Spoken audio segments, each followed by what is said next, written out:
The massive alien warship broke through Earth's atmosphere like a burning meteor, leaving a trail of smoke and fire in the cold morning sky. Inside the failing vessel, High Commander Ark struggled to stay conscious as bright blue blood flowed from the deep wounds in his chest and side. Warning lights flashed everywhere around him, and the ship's computer kept repeating the same message over and over: critical system failure. Emergency landing required. Ark had never imagined his life would end like this. Just hours ago, he had been leading his fleet in a routine patrol of the outer systems. Then came the attack, swift, brutal, and from his own people. Half his crew dead in minutes, the others trapped in escape pods that had been shot down one by one. Only he remained, in his crippled command ship, running on backup power and pure stubbornness. The planet below was the last place he wanted to land. Earth, home to humans, a species his people had watched from afar for centuries. They had studied human entertainment broadcasts, their primitive weapons, their endless wars. His people had decided long ago that humans were too violent and unpredictable to make contact with. And now here he was, about to crash land among them. Computer, scan for least populated landing zone. Ark ordered, his voice rough with pain. The computer beeped, showing him a map of the Canadian wilderness. At least he wouldn't crash into one of their cities.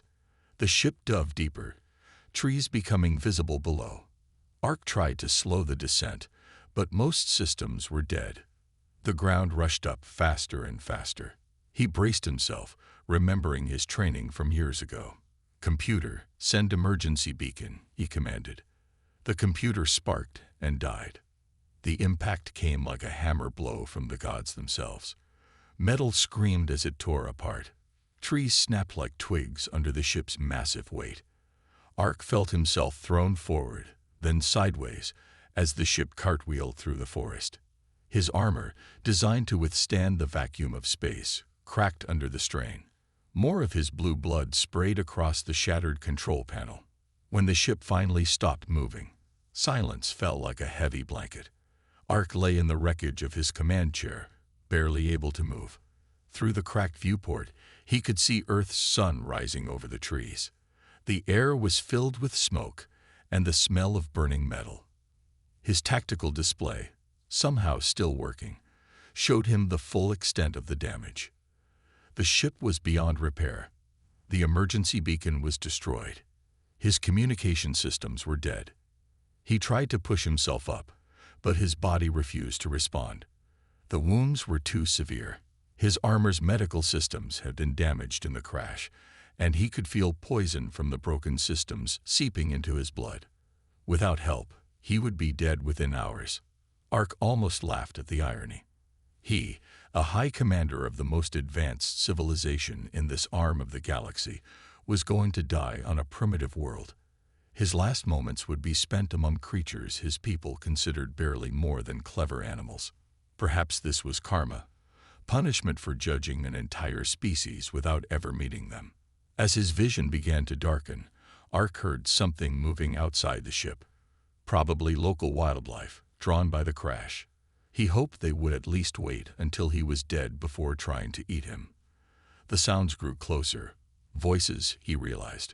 Human voices. This way. I saw it come down over here. My God, that's not a plane. Ark's last conscious thought was a mix of fear and resignation.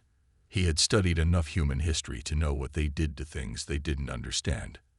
As darkness took him, he hoped only that death would come quickly, before the humans could capture him for their experiments. He couldn't have known that his rescue was about to change everything. Not just for him, but for both their species. Park rangers Bill Thompson and Mike Reed had seen their share of strange things in the Canadian wilderness, but nothing like this. The massive shape of the crashed alien ship stood out against the morning mist like something from a movie. Broken trees and torn earth marked its violent path through the forest. Call it in, Mike asked, his hand already reaching for his radio. Bill, who had served as a combat medic in the army, held up his hand. Wait, look there.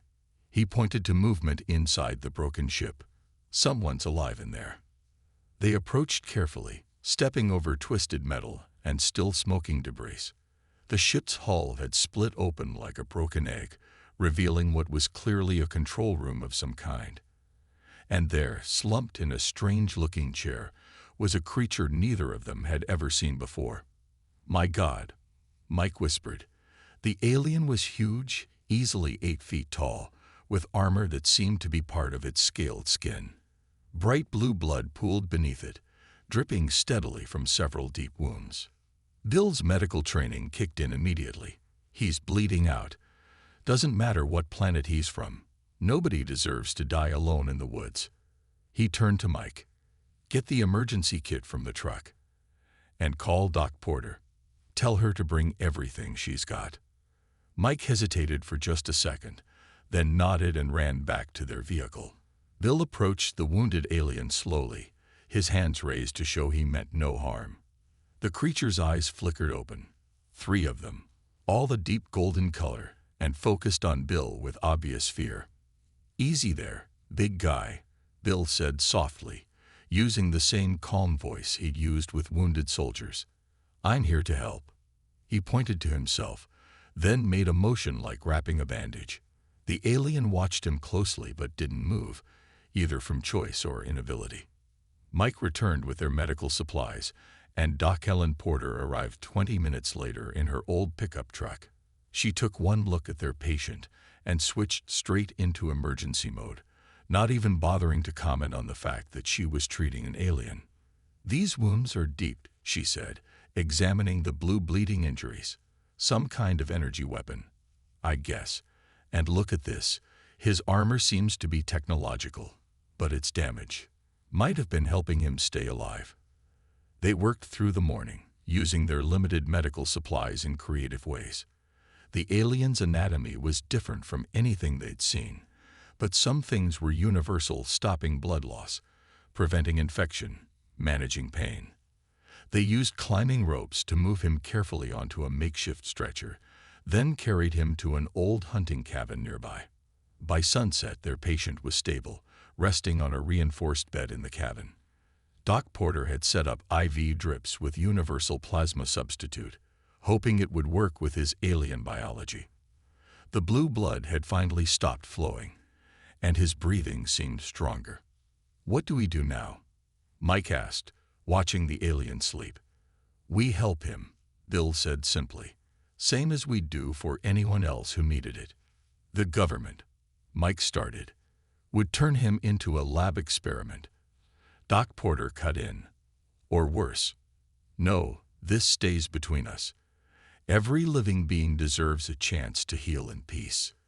As they discussed plans for the coming days, none of them noticed their patient watching them through barely opened eyes. High Commander Ark listened to their strange language, watched them work to save his life, and felt his entire understanding of humans beginning to shift.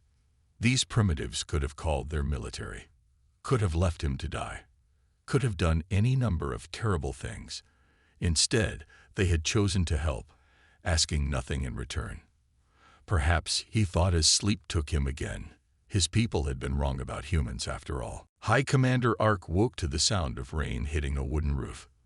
His body ached, but the searing pain from his wounds had dulled to a manageable throb. He opened his eyes slowly, taking in his surroundings. The room was simple: wooden walls, a few pieces of furniture and medical equipment that looked ancient compared to what he was used to. He tried to sit up and immediately regretted it. A firm but gentle hand pressed against his shoulder, easing him back down. It was the female human, the one they called Doc Porter. She shook her head and made a staying-down motion that needed no translation. "Your wounds are still healing," she said, knowing he couldn't understand the words, but hoping her tone would convey the meaning. "Give it time." Ark watched as she checked his bandages and IV lines. These humans had saved his life using nothing but primitive tools and determination. It went against everything he'd been taught about their species. Where was the violence? The cruel experiments? The military interrogations? The door opened, and the 2 males entered, Bill and Mike. He'd learned from hearing them talk. Bill carried what appeared to be communication equipment salvaged from his ship. They'd been working on it, trying to restore power using their simple tools and what appeared to be car batteries. Mike set down a bowl of something steaming. Food, Ark realized.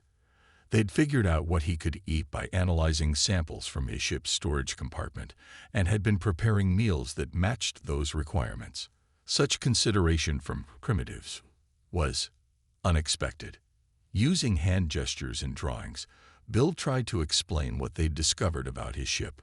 Most of it was beyond repair, but they'd managed to save some key components. They showed him their progress on the emergency beacon. Still not working, but closer than before. Ark found himself drawn into their problem-solving process. These humans approached challenges differently than his people. Where his civilization relied on advanced technology, they used creative thinking and simple solutions. When standard tools wouldn't work, they invented new ones. Their resourcefulness was remarkable. Through a combination of drawings, gestures, and trial and error, they began to develop a crude but effective form of communication.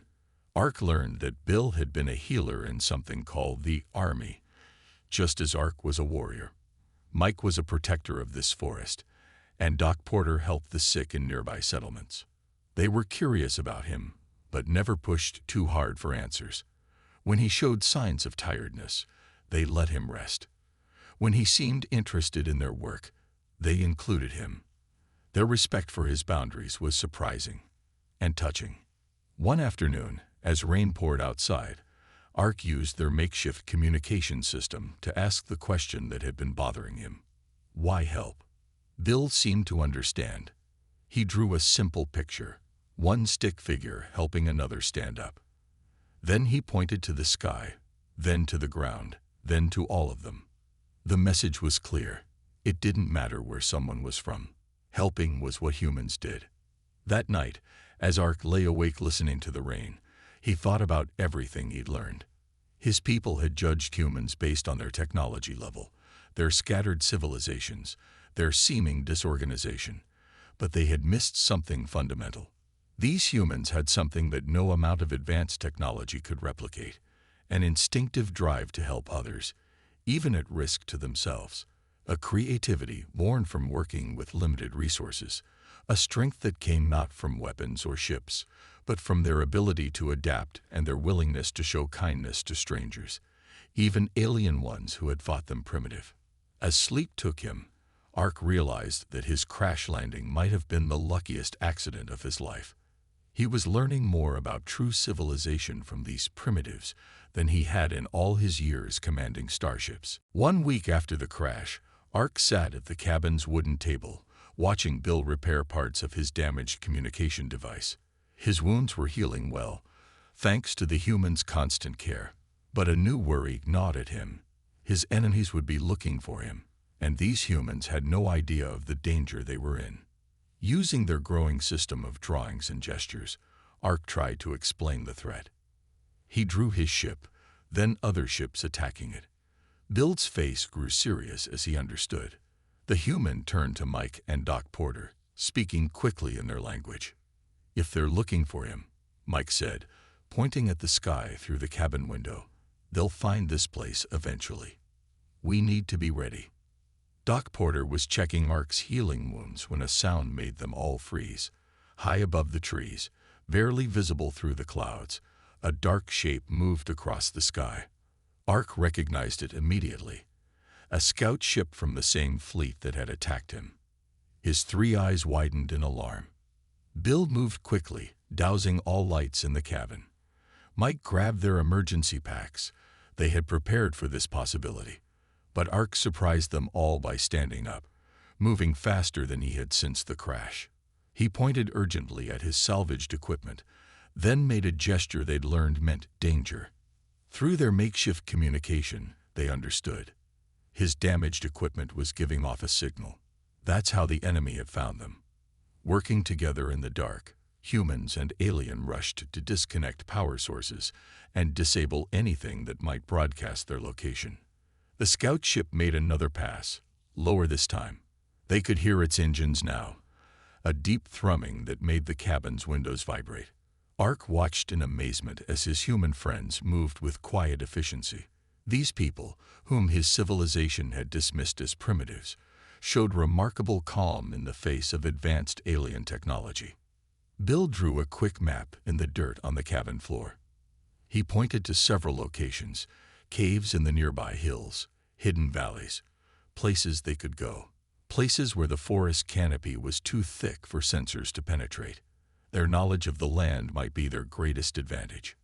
As they prepared to move, Ark caught Bill's arm. Through their limited communication, he tried to tell them to leave him behind. He drew pictures showing them safe, him facing the enemies alone. The humans looked at his drawings, then at each other. Doc Porter shook her head firmly. "We didn't save you just to abandon you now," she said. Though Ark couldn't understand the words, her tone and expression made the meaning clear. Mike returned from scouting outside. The scout ship had moved on, but they all knew it would be back. They had maybe an hour to disappear. Bill showed Ark a rough plan. They would split up, taking different routes to a meeting point deep in the forest. The alien technology might be advanced, but these humans knew every tree, every stream, every hidden path in these woods. As they prepared to leave, Ark felt something he hadn't experienced in years. Hope mixed with fear. Fear for these brave humans who risked their lives to help him, but hope because he was beginning to understand something his people had missed about humanity. Their strength wasn't in their technology or weapons. It was in their hearts, their minds, and their unwavering loyalty to those they chose to protect. The scout ship's engines faded into the distance as they slipped into the darkness of the forest. The real test was about to begin, and Ark found himself trusting his life to these primitive humans without hesitation. They had become more than rescuers. They were now his allies, his protectors, and perhaps something his species had never expected humans could be, his friends. The forest grew darker as clouds covered the moon. Bill led the way through the thick underbrush, with Ark following close behind.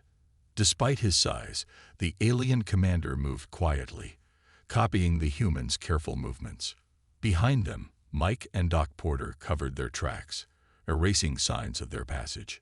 3 more scout ships had arrived, their searchlights cutting through the trees like giant glowing fingers. The sound of their engines echoed through the valley, sending wildlife scurrying for cover. Ark recognized the search pattern. They were being hunted by professionals. "Down," Bill whispered sharply, pulling Ark into the shadow of a fallen tree.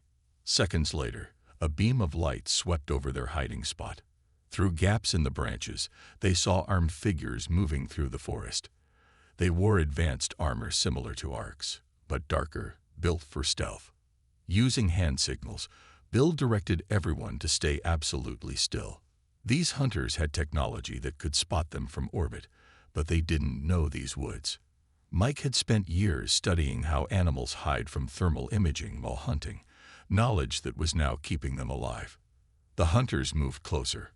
Ark could hear them speaking in his language, discussing heat signatures and energy readings. But the humans had thought of that too. Before leaving the cabin, they'd covered themselves and Ark with special emergency blankets that blocked heat signatures. Doc Porter had even brought bags of heated rocks, which they'd scattered in different directions to create false trails. One hunter passed so close that Ark could have reached out and touched their armor.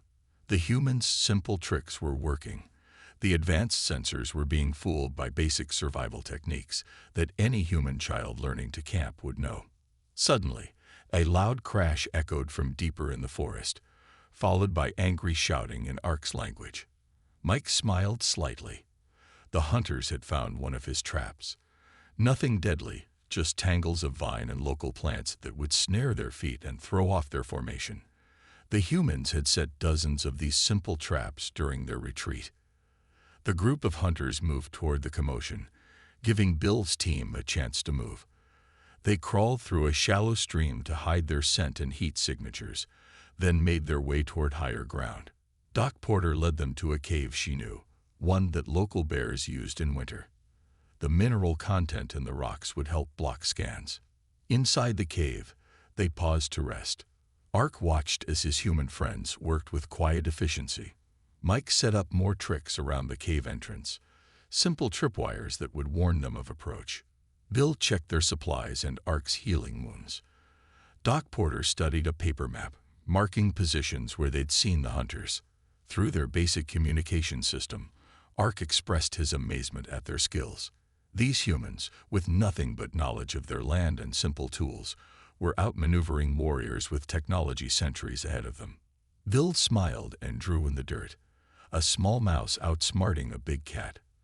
The message was clear. Sometimes being smaller and smarter was better than being stronger.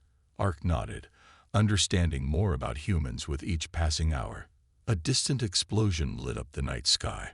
One of the scout ships had found the abandoned cabin. But they were too late. Everything important had been either taken or destroyed. The humans had left nothing useful behind. As dawn approached, they could hear the hunters' frustration in their radio chatter.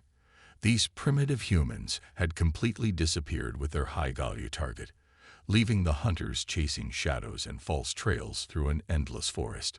Ark felt a new emotion watching his rescuers work: pride. Not in his own civilization's achievements, but in having found allies who proved that true intelligence wasn't measured by technology, but by wisdom, courage, and the ability to adapt. Dawn broke over the forest with an eerie silence. The birds had stopped singing, scared away by the alien ships that circled overhead like metal vultures. In the cave, Bill studied the hunters' search pattern on their crude dirt map, while Mike kept watch at the entrance. Doc Porter checked Ark's wounds one last time. They needed him at full strength for what was coming. "They're closing in," Mike whispered from his lookout position. Through gaps in the trees, they could see armed figures moving in precise formations, sweeping the area with advanced sensors. The hunters had finally figured out their general location. Ark watched as his human friends prepared for the confrontation. They couldn't run anymore. The search pattern was too tight. But these remarkable humans didn't show any fear. Instead, they moved with quiet determination, putting into action a plan they had developed during the night. Using their basic communication system, Bill explained their strategy to Ark. The alien commander was shocked by its simplicity and its brilliance. The humans weren't going to fight technology with technology. They were going to use the forest itself as their weapon. Mike had spent the early hours setting up a complex web of simple traps throughout the surrounding woods. Nothing lethal. That wasn't their way. But enough to create chaos and confusion. Doc Porter had prepared several smoke mixtures using local plants, creating clouds that would interfere with the hunter's sensors. The first hunter team walked right into their trap. 1 second they were advancing confidently. The next, they were tangled in hidden nets made from climbing ropes, their expensive armor useless against such primitive tools. Their shouts of surprise echoed through the trees. The second team rushed to help, only to trigger Mike's next surprise. Pits covered with leaves, not deep enough to hurt, but perfect for trapping soldiers who relied too much on their technology. Their advanced sensors didn't help when the ground disappeared beneath their feet. Ark watched in amazement as the humans' plan unfolded. Bill used his military experience to predict exactly how the hunters would react, while Mike's knowledge of the forest let them stay one step ahead. Doc Porter's smoke mixtures created a natural fog that made the hunters' thermal imaging worse than useless. The hunters' frustration grew as they found themselves being defeated by simple tricks and natural obstacles. Their advanced weapons were powerless against opponents they couldn't find or catch. Their elaborate tactics fell apart in terrain they didn't understand. The turning point came when the humans led the hunters toward a nearby river. The hunters, focused on their sensor readings, didn't notice how the ground changed. Suddenly, the bank gave way beneath them, a natural trap that Mike had known about for years. The hunters found themselves caught in thick mud that their heavy armor only made worse. As the last hunter team approached the cave, Ark made his decision. He stepped out into the open, his 3 eyes glowing with authority. In his own language, he ordered them to stand down. The hunters froze, recognizing their commander despite his injuries. Behind him, Bill, Mike, and Doc Porter emerged from their hiding spots. They carried no weapons. They didn't need them. The forest itself had proven to be all the weapon they needed. The hunters looked at their trapped comrades, then at the humans who had outmaneuvered them using nothing but knowledge and creativity. Their advanced technology, which they had been so proud of, had been defeated by rope, leaves, and mud. Ark spoke again, this time with pride in his voice. He told his people something that would soon spread across the galaxy. Never underestimate humans. They might not have the most advanced technology, but they had something far more valuable. The wisdom to use what they had, the courage to face impossible odds, and the heart to help even those who had once looked down on them. 3 days after the confrontation in the forest, a massive ship appeared in Earth's orbit. Unlike the hunters' vessels, this one announced its presence openly. It was the flagship of Ark's fleet, responding to the emergency signal they had finally managed to repair. In the clearing near the original crash site, Ark stood with his human friends, watching as a shuttle descended from the sky. Bill, Mike, and Doc Porter stayed calm despite the impressive display of alien technology. They had seen enough in the past weeks to know that fancy machines didn't make anyone superior. The shuttle landed softly on the grass, and a delegation of high-ranking officers emerged. They stopped short at the sight of their commander standing shoulder to shoulder with humans. Their reports had told them Ark was being held captive by primitives. Instead, they found him healthy, alert, and clearly protective of his human companions. These humans, Ark announced in his own language, his voice carrying the authority of his rank, are not our prisoners. They are not our subjects. They are our equals. And we owe them a debt that can never be repaid. Through the translation devices the officers carried, Bill, Mike, and Doc Porter finally understood Ark's words clearly for the first time. The alien commander told his people everything: the crash, the rescue, the care he received, and most importantly, the lessons he had learned about humanity. You see their wooden homes and think them primitive, Ark continued. You see their simple tools and think them backward. You see their divided nations and think them weak. But I have lived among them, and I tell you this: they have something our civilization has forgotten in our rush for advancement. He gestured to his human friends. These people could have called their armies when I crashed. They could have left me to die. They could have refused to help when the hunters came.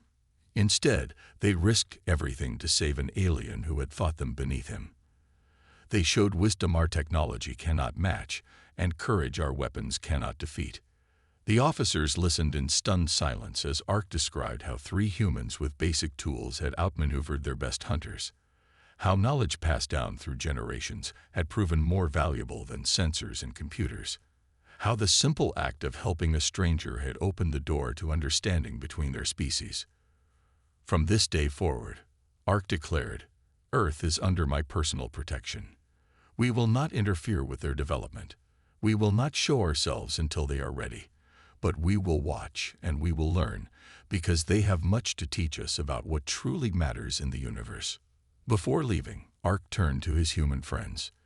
In their simple sign language, developed over weeks of shared danger and trust, he thanked them one last time. Then, using the translation device, he spoke words they could finally understand. Your people have a saying that advanced technology looks like magic to those who don't understand it. But you have shown me that true magic isn't in our machines. It's in here. He touched his chest, over his heart. You taught me that civilization isn't measured by the height of its buildings or the power of its weapons, but by the strength of its compassion and the wisdom of its choices. Bill, Mike, and Doc Porter watched as Ark boarded the shuttle. No grand speeches were needed between friends who had faced death together. They understood that something remarkable had happened in their forest, not just first contact between species, but a lesson about what truly makes a civilization advanced. As the shuttle rose into the sky, its engines pulsing with power that seemed magical, 3 humans stood in a forest clearing, knowing they had helped change the course of 2 civilizations. Not with weapons or technology, but with something far more powerful: the simple human qualities of compassion, creativity, and courage.